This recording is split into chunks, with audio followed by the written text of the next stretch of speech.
മച്ചു കുളയ്ക്കാൻ നിശ്ചയിച്ച നേരത്തായാണ് ഗോവിന്ദമാമ വന്നത്.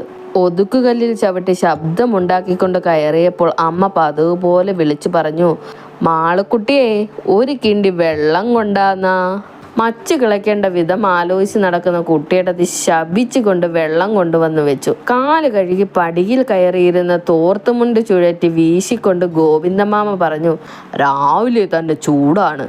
അമ്മ വാതിലിനപ്പുറത്ത് നിന്ന് പതിവ് പോലെ ഉറക്കെ ചോദിച്ചു, അക്കരെ നന്നേ അല്ലേ? അതെ അതെ, എന്ത് ചൂടാ.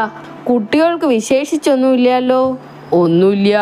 അമ്മ തൻ്റെ ചുമതല തീർത്ത് അടുക്കളയിലേക്ക് പോയി. വലിയമ്മ ശപിക്കുകയായിരുന്നു. ഒന്ന് അമ്പലത്തിൽ പോവാൻ നിരീച്ചിരിക്കുമ്പോഴാ തന്തേ കെട്ടി എഴുന്നള്ളിക്കാൻ കണ്ട നേരം. മുറ്റത്ത് ഇറങ്ങി നടന്ന് വീണ്ടും ചാരുപടിയിൽ കയറിയിരുന്ന് ഗോവിന്ദമാമ അകത്തേക്ക് വിളിച്ചു, നാരായണി ഉണ്ടോ അവിടെ?